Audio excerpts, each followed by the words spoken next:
Thailand, Myanmar, Haiti. How about you? Ethiopia. How about Myanmar? Myanmar. Okay. Myanmar. Alright. So, from very nationalities, no? Alright, so today ay may research ako dito ginawa, no? It's my pagbigo. May pagbato ako may pagbigo.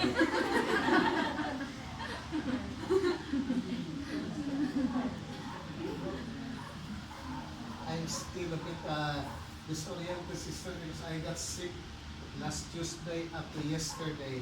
I just got out this morning from my room. No problem. I can manage. Okay. So, I got sick last Tuesday after yesterday. So, it's like a day of resuming my routine and works. Okay, so today we are celebrating the feast of Our Sorrows. Okay? And of course, there are 7 sorrowful experiences that the Blessed Mother did experience during her lifetime on the account of her association with the redemptive work of her Son, Jesus Christ. So, for sure, if not all of you, at least a good number of you, know the 7 sorrowful experiences of suffering on the part of the Blessed Mother. So, sa mga novices, o students, these are items to memorize. Okay, so first of all, presentation in the temple. Okay, so when Jesus was presented in the temple, then Simeon and Anna, perhaps Anna, prophesied what kind of child would it be. So when the two shared the foresight and the projection about Jesus in regard to what child would it be, Mary did experience anguish, pain, and sorrow. Okay? Because it was prophesied that he would not be a triumphant child, but a child will grow to become a suffering servant. Okay, so that must have been the first experience of pain, sorrow, suffering, and anguish on the part of Mary. Second, flight into Egypt. Okay, so when they journeyed to Egypt, Jesus was not in their company, so he got lost. No? So they were wondering, where had he gone? So they inquired from their companions if and when they did see Jesus. So Mary experienced another pain and anguish and suffering looking for him. Being a mother, of course, she experienced in her heart what it meant to have lost a child or a son during the journey. Okay, third, Jesus being lost in Jerusalem.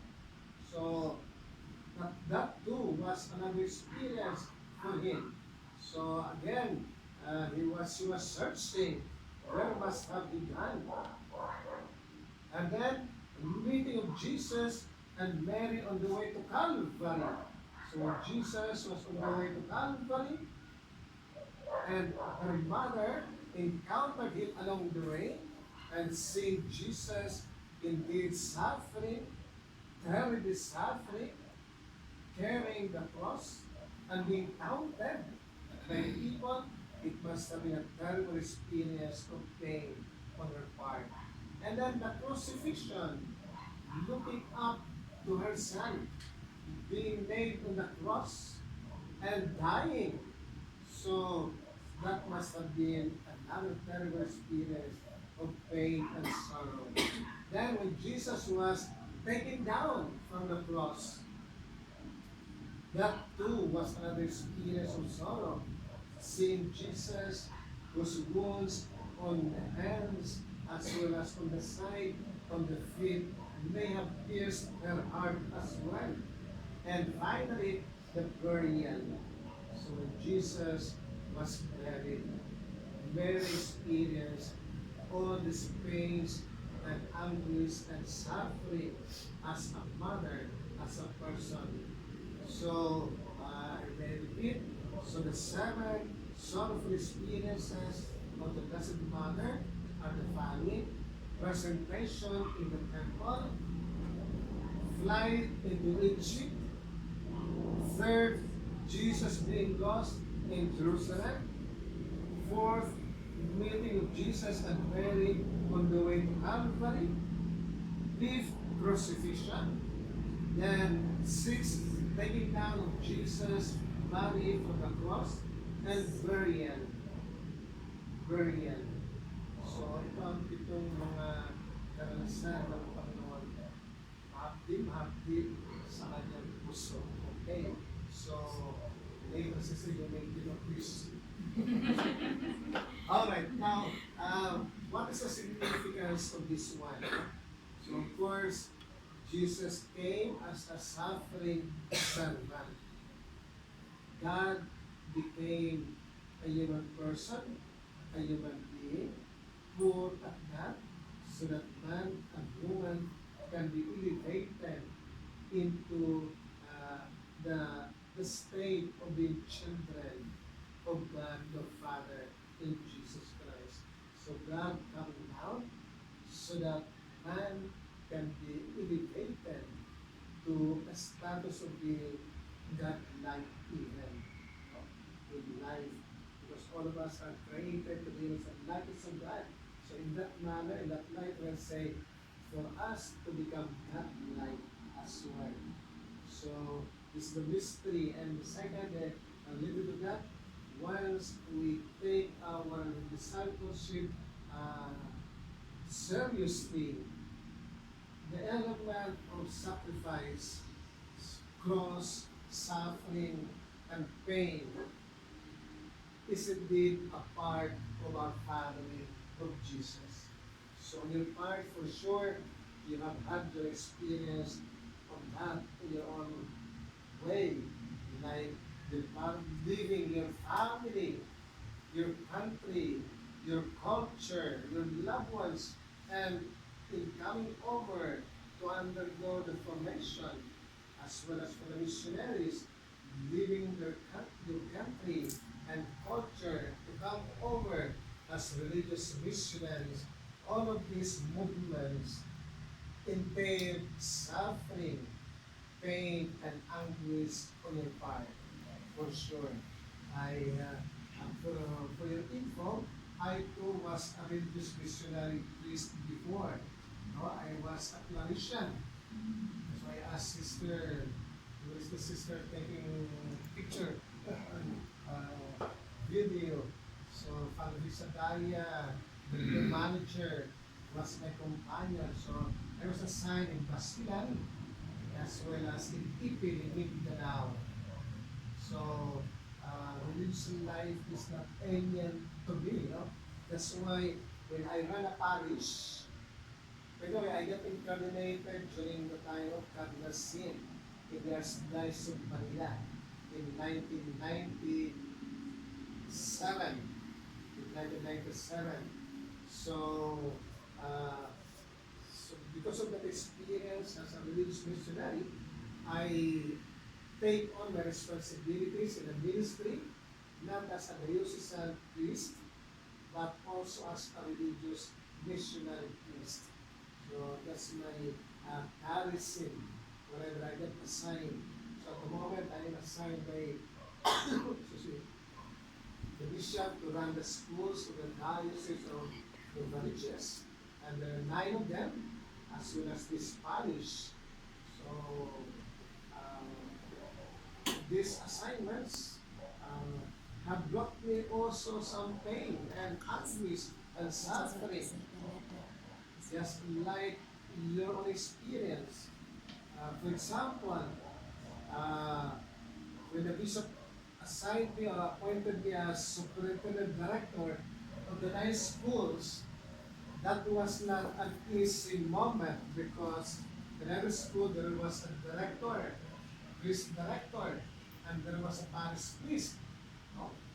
So then uh, they were just assigned to the parishes. So naturally, my brother priests did not like the idea of being divested of the school and just concentrate on the parish. So in the beginning, I protested, I complained, and